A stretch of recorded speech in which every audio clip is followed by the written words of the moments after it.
Pierre-Antoine Coutarel, vous êtes responsable MOA Finance au sein de Lagardère Active. Donc vous allez nous présenter, nous parler un petit peu plus particulièrement d'un projet qui s'appelle Enoé au sein de Lagardère. Mais en fait, la collaboration avec Avantim commence depuis 2010. Première question, c'est nous en dire un petit peu plus sur ce projet Enoé. En quoi ça consiste et quelle a été la solution mise en place ? Enoé est un formulaire de validation en ligne qui est relié à un projet beaucoup plus gros qui s'appelle Noé. Noé signifie en fait nouvel outil des échanges. Les échanges, c'est une activité assez particulière dans le monde des médias qui nous permet d'échanger des prestations contre d'autres biens et services.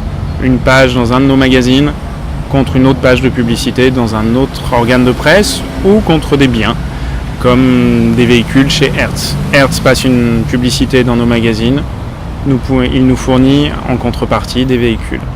Le projet Enoé sur lequel on a travaillé avec Avantim était donc ce formulaire qui permet à des opérationnels d'engager des dépenses en échange. Ça a été un projet sur un périmètre assez contraint, aussi bien en termes de taille que de délai. Et donc, on est en fin de projet, ça se passe bien et on va passer, je l'espère, sous 15 jours en production. J'ai appris que pour ce nouveau projet, Lagardère avait donc mis en concurrence la solution d'Avantim de manière à trouver la solution qui vous correspondrait et conviendrait le mieux. Donc finalement, pourquoi ce choix de nouveau pour Avantim ? Même si nous travaillons avec plaisir avec Avantim, par principe, nous challengeons toujours les prestataires de services. Là, Avantim nous a proposé une solution innovante. Ils m'ont proposé de réaliser une maquette fonctionnelle, un POC, sous 3 jours. Charge à moi de faire un brief suffisamment précis. Eux me développaient 2 pages pour me montrer le fonctionnement. Ils ont tenu les délais, ils connaissaient nos infrastructures, on connaissait leurs produits, et donc on s'est engagé ensemble. C'est vraiment la force de l'exemple qui m'a fait prendre la solution Avantim, tout simplement. Pour la gestion de projet, vous utilisez une méthodologie particulière, une méthodologie agile. Je crois que c'est une méthodologie qui en plus vous tient à cœur. Donc du coup, est-ce que vous pourriez nous dire en quoi elle consiste et comment vous l'avez adaptée à ce projet ? Alors, ça me tient à cœur. En fait, c'est une méthode itérative de développement. Tout simplement, on part de grands principes et lors de chaque itération, on définit le besoin de façon plus précise et on développe dans la foulée. Ça veut dire qu'on ne s'appuie pas sur un cahier des charges, mais sur des grandes fonctions. Et petit à petit, on creuse. Et à chaque fin de sprint, une démonstration est faite aux utilisateurs qui valident ou pas la petite partie du logiciel qu'on vient de développer. Et on recommence le cycle jusqu'au bout du projet. Cette méthode-là est très contraignante, puisqu'il faut un fort esprit d'équipe, il faut arriver à engager tout le monde sur des délais finalement courts, puisque c'est très répétitif. Par contre, elle a un grand avantage, c'est que normalement, on obtient un produit qui satisfait le client, et ça, c'est très important.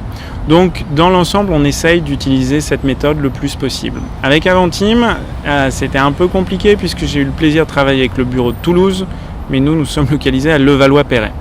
Alors, les webconférences, c'est très bien, le téléphone, c'est très bien, mais c'est un tout petit peu plus compliqué. On a donc décidé avec l'agence de Toulouse de faire des ateliers en ligne, d'échanger chaque semaine. Et chaque semaine, on avait une démonstration de l'outil en ligne et on donnait les nouvelles spécifications sur lesquelles on échangeait. Ils développaient pour la semaine d'après et on testait, et ainsi de suite.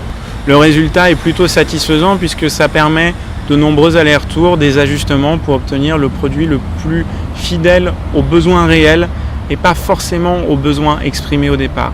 Il est très dur de demander à un utilisateur de donner son véritable besoin. C'est généralement un exercice dans lequel il n'excelle pas. En lui montrant chaque semaine, ça nous a permis d'avoir un produit Enoé qui, je l'espère, correspondra exactement à ce qu'attend le service qui gère les échanges. Donc pas de livraison surprise, là au moins. Pas de livraison surprise. Vous savez à quoi vous attendre. Enfin, donc on m'a communiqué que sur le projet Enoé, vous aviez demandé des adaptations, on va dire, spécifiques en termes d'ergonomie de la solution. Donc c'est vraiment une demande qui a challengé l'équipe d'Avantim, encore une fois.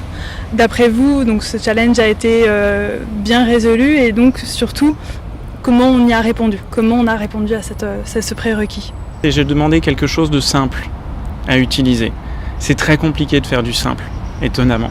Après, Avantim a une structure suffisamment réactive et connaît bien généralement les produits pour accepter le challenge. Et donc sur un certain nombre de fonctions, j'ai poussé le développeur à aller à chaque fois un pas plus loin pour me rapprocher des standards du marché et avoir une application qui se rapproche plus dans l'expérience utilisateur de ce qu'on connaît nous tous quand on remplit des formulaires en ligne pour faire des achats, des réservations de billets de train.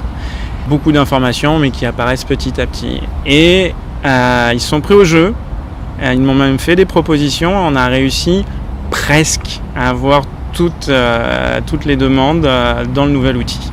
Et c'était un vrai plaisir parce que ça montre aussi pour des futurs projets que votre outil Process Studio peut être adapté pour être beaucoup plus user-friendly que ce qu'il est habituellement montré. Donc globalement, le petit mot de la fin, il est plutôt positif pour vous, la perspective avec Avantim?